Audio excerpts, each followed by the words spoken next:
Nailed it. That was the opposite of nailing anything. That's the story of your life as well. What up?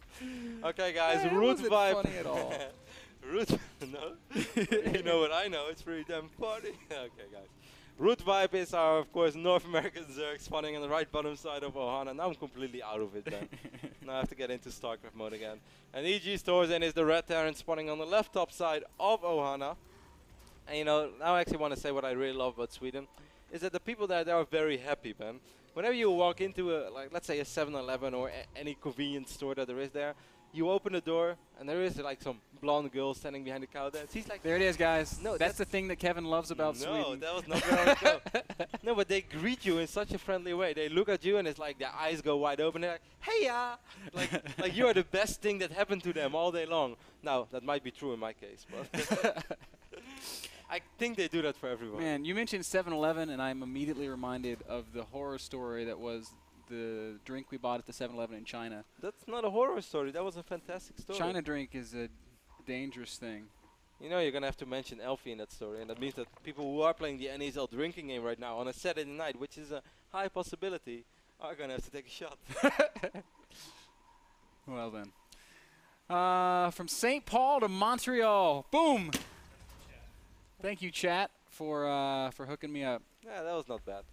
All right, Ben, let's talk some StarCraft right now. Let's talk some TVZ. Ooh, ThorZaIN misclicking a couple of his SCVs there. I'm not sure if you caught that one. Yes, I did. A little bit sloppy right there. Lost mine in time.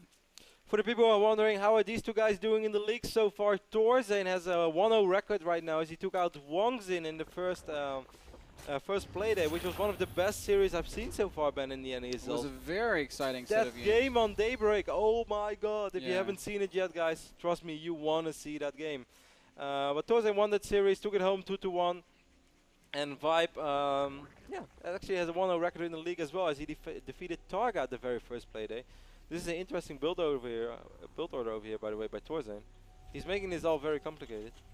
He's trying to hide it a little bit, I guess, for ViBE. He'll never check my ramp. He lifted up his barracks and he's like, I'm just gonna move it a little bit to the left. And I really don't think there was any purpose in lifting the barracks a little bit to the left. Forever Alone Barracks just doesn't get to have an add-on. The Forever Alone Barracks. Factory is gonna keep going. He's like, man, I know how you feel. They always put a reactor on me, but then they leave me hanging. Literally. Oh man, ViBE's playing very standard. He's mined 100 gas for Zergling speed. Now is all minerals, all drones, all the time. I can remember when I first started playing RTS, and I would read strategy posts, and it'd be like, okay, mine 100 gas, and take your drones off gas, and only mine minerals with it. I thought to myself, well, how much of a difference can that really make?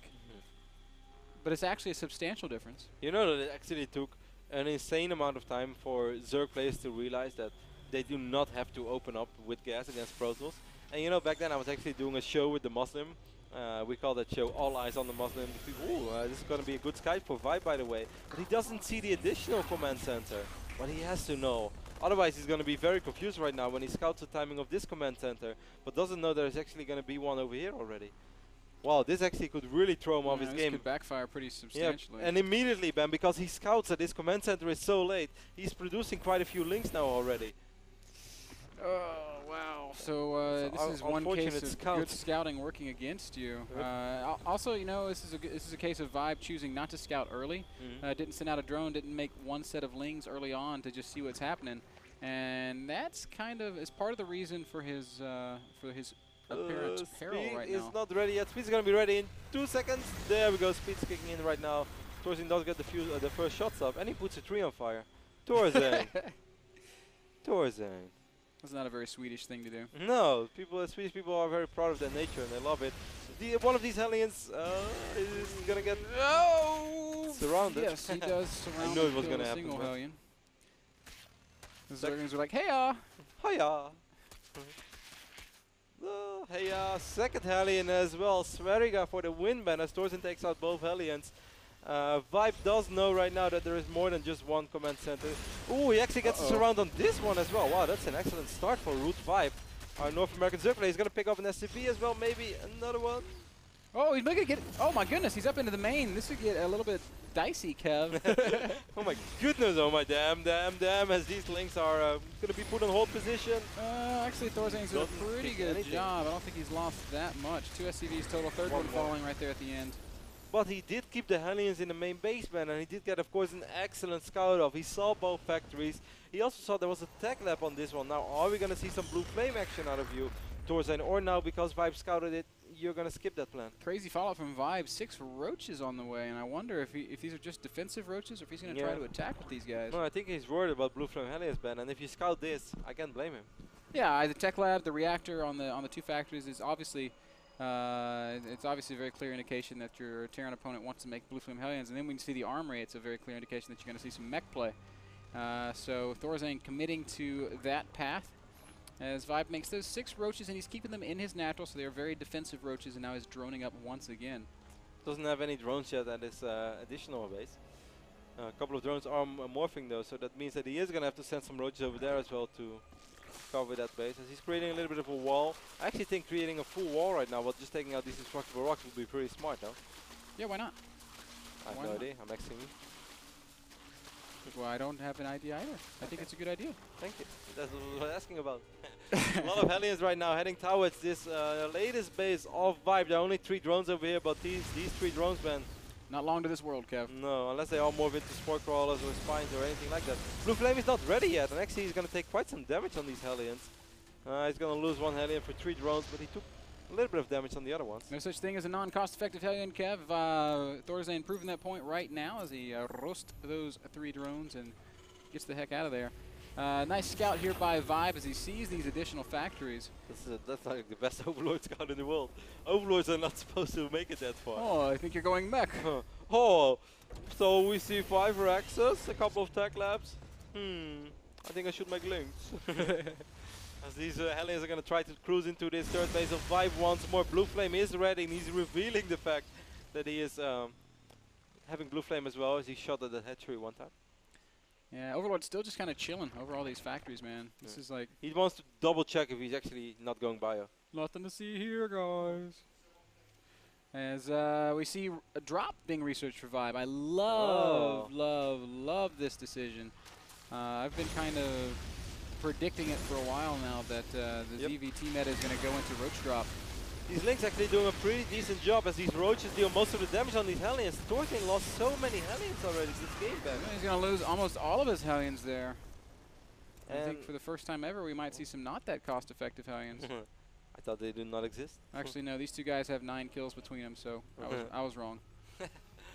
Ben, I actually think that ThorZaIN losing all those Hellions is going to be really painful later on. If ViBE decides to go for a really big roach drop in the main base of ThorZaIN, you really need every unit that you can have, because it takes a little while before that massive mech production really rolls out.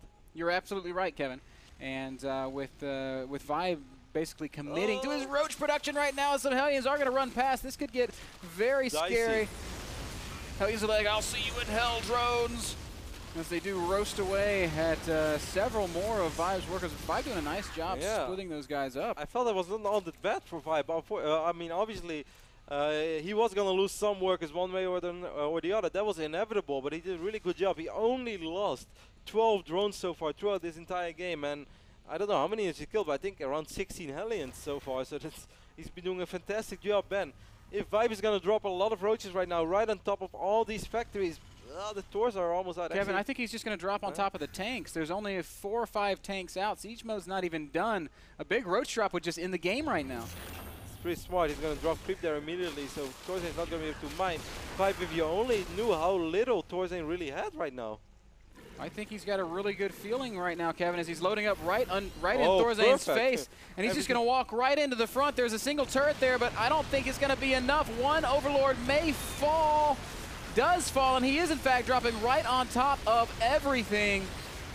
I actually feel that ThorZaIN is doing a pretty decent job so far. He's repairing the Thors. The tank did a lot of damage as well. Of course, he's going to lose a lot of SCVs, but if he gets a good repair off on those Thors, and that's exactly what he does, ThorZaIN is going to survive. He's going to try to take out these rocks, so a couple of these roaches will survive. And wow, ViBE does that. Or he wants to fight more. He's going to keep on fighting. He's still got so many roaches here, Kevin. I think this is enough that he can actually take out the Thors, but he is going to continue to or I guess just fall back a little bit and sort of reposition. Can't blame him for that. I think it's hard to always read whether you can take out the Thor or not. With 1 or 2 siege tanks in the back, before you know it, you lose 7, 8 roaches, and then suddenly too many SCVs are surrounding the Thors. I love that he chose to drop on the tanks, Kevin, for so many reasons, but the biggest one is because right now ThorZaIN doesn't want to build tanks. He wants to build Thors. Here come the roaches again, making very short work of the mech units here. Look how quickly the tanks and the Thors fall. What a perfect timing to hit once more. While all the SCVs are back to mining, he immediately picks up the first tanks. These 2 remaining siege tanks, which are so exposed, are going to fall as well. And GG is called by ThorZaIN. Very, very nicely done. Root ViBE. Couple of key points, Kevin. Obviously, the roach drop is really cool. ThorZaIN playing mech. Mech super, super strong. He neglected something that most players have been including in their mech. The Banshees. The Banshees. And while it's impossible to say that the Banshees would have definitively changed anything, there's no argument that those roaches would never have been able to retreat with 5 Banshees standing over the top of them. No, it would have. I mean, once you open up with Banshees, it's a whole different game. You cannot compare anything anymore. The roach movement is going to be different. Everything changes, so it's impossible to predict something like that. But great first game by ViBE. I believe you also predicted ViBE to win this series. I did predict ViBE to take ThorZaIN out. I know you had chosen ThorZaIN. Yes. Which makes me happy because I've been wrong on like the last 4 or 5 games that I've predicted, which is never a good feeling. That last game brought to you guys by Stamps.com. Go check out NASL.TV/P for promotion/stamps. And order your own NASL branded postage today, even though I don't think our logo is on the stamps. It'd be really cool if it was. It's just a matter of time, Ben. One of these days we would order a Roddy face stamp, a bitter face stamp, a chance face stamp. I already said they can put my face on stamps, that's good, but I want to be a really precious stamp. Like, I don't want to be one that you can buy like 100 Roddy faces for $1. Like, Roddy, your stamp would definitely be one of a kind. Yeah. There's no question about that. None. That's all I whatsoever. We're gonna take a very short break.